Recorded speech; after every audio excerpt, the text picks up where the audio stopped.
Going to watch boutiques and talking to sales representatives about some of the pieces that you love in the modern collections that they have is a great way to, one, build a network of watch lovers that you'll really enjoy spending time with, but also you can learn a whole lot. Another perk is you're able to pick up things like watch catalogs, and so I wanted to go over a catalog I got a couple months ago, and I realized I never covered it on the channel. It's from Tag Heuer, and this is their 2022 catalog.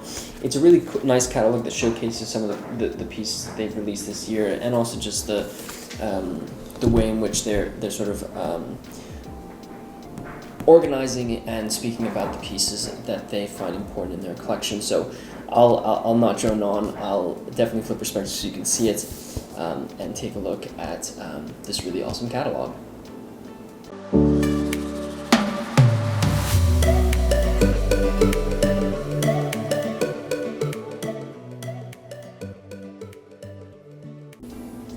So after visiting the boutique of Tag Heuer, I had the opportunity to pick up one of these catalogs. It was really nice. The salesperson brought this out just before I left, and it was a really cool experience actually. What I know, you kind of see this sort of purple color here, blue color there on this catalog, but when I actually got this initially, the entire catalog was this dark navy blue, which I think is quite interesting to see how this is sort of faded. And I actually have a feeling it has to do with sort of where you touch on the catalog. I could be wrong, but I think that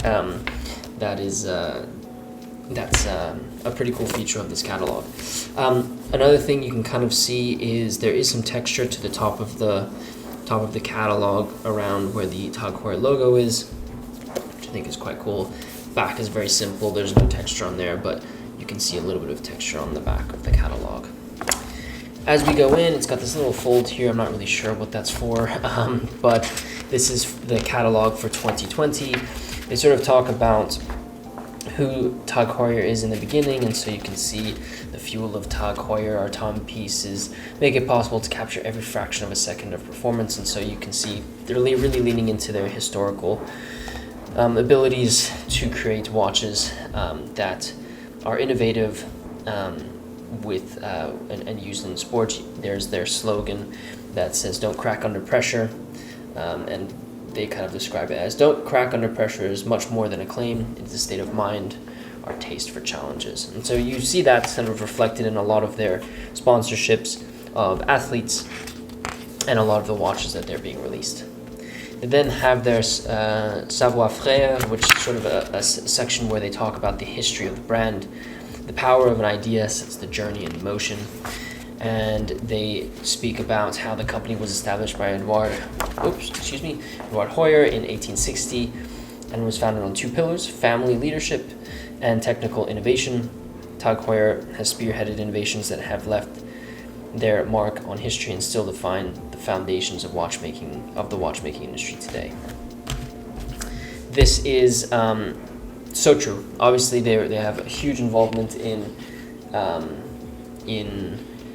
motor racing, other sports as well. They talk about sort of how their performance, the performance of their timepieces, is really what they want to focus on during the creation of these pieces. Nice little shot of their movement manufacturer in Chevennes, Switzerland. A shot of their headquarters down here in La Chaux-de-Fonds. And then we get into heritage, which starts talking about who they are. And so this little top section here reads, in 1971, Heuer developed the Centigraph, the first timing system with a 1/100th of a second.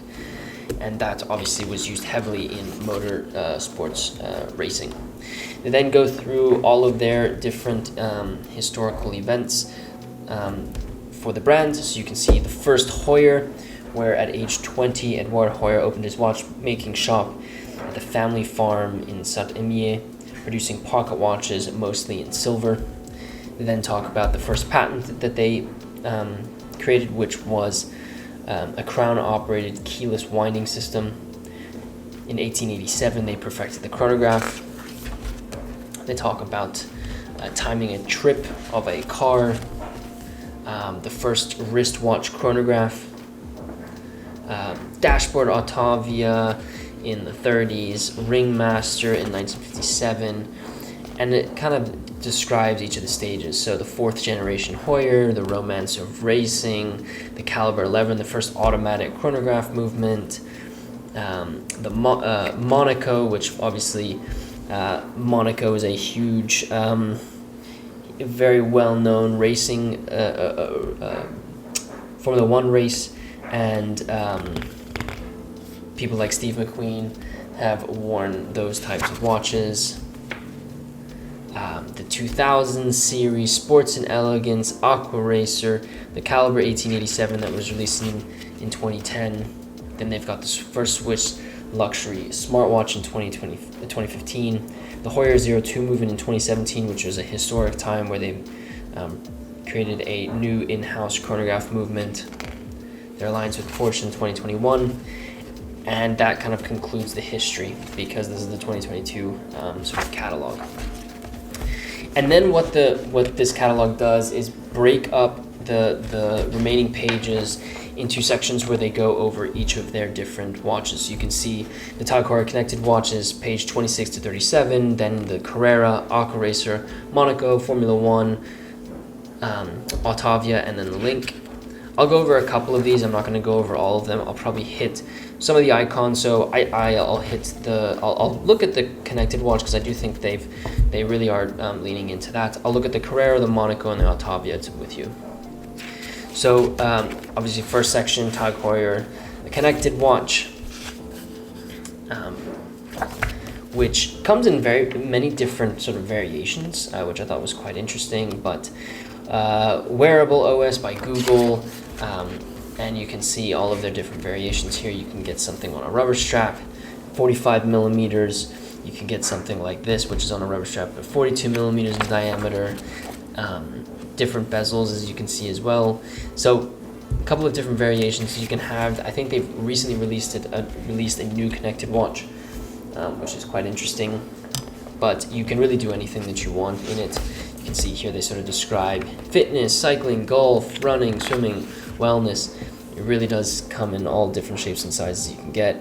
I think this one has a chronograph, the chronograph pushers, which you don't have on the other ones. Here is a black DLC titanium grade 2 sandblasted connected watch, which is specific for golf.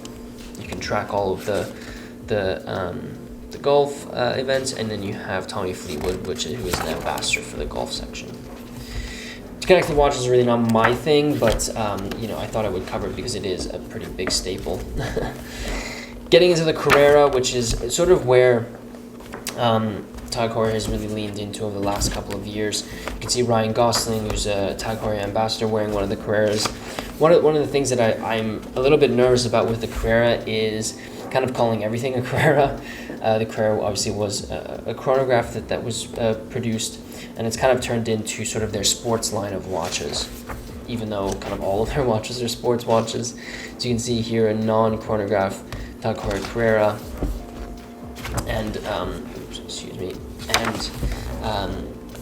the sports watch of an active achiever is how they describe it, with refined indices and hands to better catch the light. The Tag Heuer Carrera is an easy to read and even at full speed, parallel and elongated lugs that feel solid and sturdy on the wrist, and metal crown for an elegant yet sporty feel.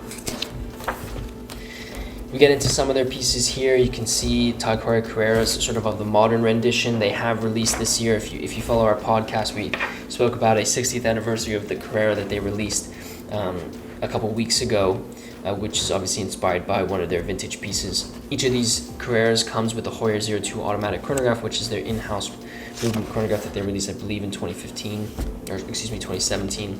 You can see a nice picture here, kind of cut off by the middle of this, but this is their Tag Heuer 02 caliber, which is really nice to look at. Beautiful color to this rotor. You got some that are a little bit more simplistic pushers. If you compare them here, I'll do a little, try and do it side by side a little bit here. So you've got screw-down pushers, pretty beefy bezels on these, and then here you can see they removed the tachometer bezel and have a stainless steel bezel here with non-screw-down pushers. You also have two, well, I guess, two registers with this sort of sub-seconds, and then over here you've got the sub-seconds as sort of like a sub-dial itself.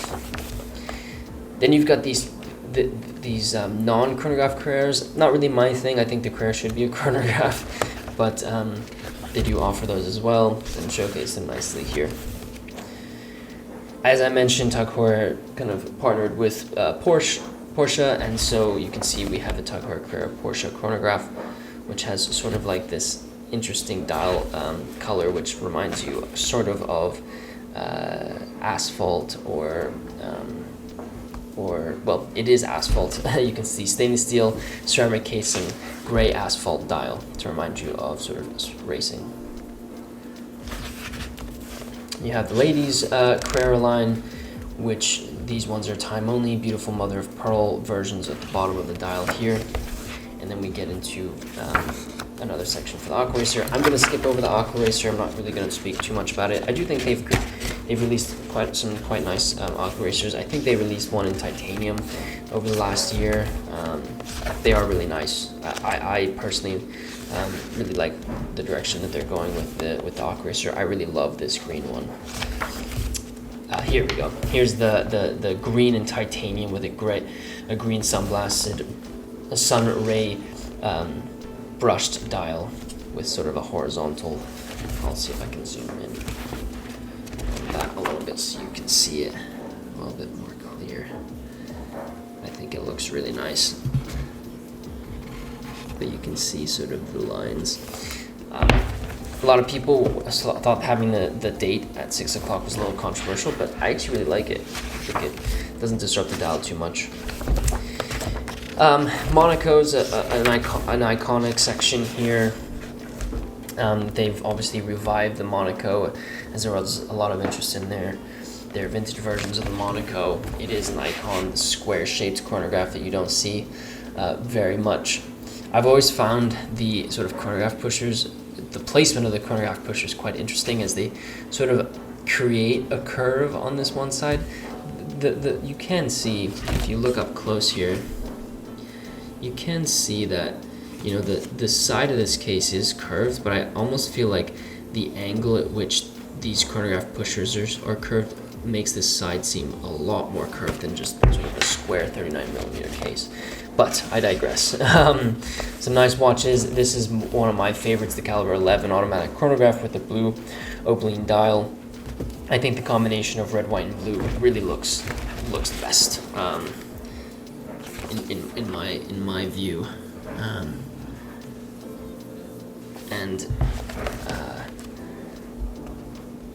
kind of brings back your Steve McQueen vibes for sure. So that's basically, I'm not going to go through another section here, but that's kind of like how they've sort of laid out this catalog. I really enjoyed sort of paging through this. The Autavia line is really nice as well. And I think they're building it out nicely, this one being one. But again, it's interesting that they're going for, so, you know, they have the Autavia was a chronograph, right? So they've got these chronographs with the Caliber 02 automatic chronograph movement. But then they have a time-only Autavia. I like the time-only Autavia.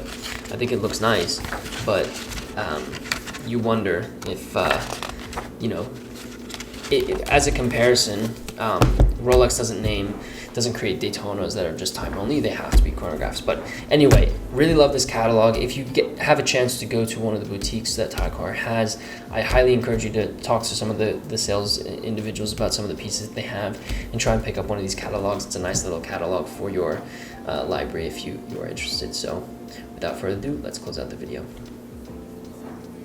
I hope you enjoyed taking a look at this really awesome catalog. I really do encourage you to pick one of these up. Not, you know, you don't have to buy a Tag Heuer watch, but it is something cool to put in your library, and who knows, there might be a watch in here that becomes an icon. If not, you have something cool to show people in years to come, or just a nice sort of coffee table book that you can pull out and have individuals see, and you're interested in things like watches. I'll have an article on our website if you want to read more about this. Just go to lifeinthewrist.com, go to the editorial section of our website, and you'll be able to find this. You can also just search Tag Heuer catalog, and it will come up in the search engine on lifeinthewrist.com. If you let me know what you think about this, what was your favorite section? What's your favorite watch? What are you looking forward to? I know they released a really cool Monza last week, so I'd love to hear your thoughts on what your favorite piece from Tag Heuer is, so let me know in the comments section below. If you are new to Life in the Wrist, be sure to hit the subscribe button and share this video with a friend who might be interested in watches. If you wouldn't mind hitting the like button for me, it really does help me out. With that said, guys, thank you so much for watching this video, and until next time.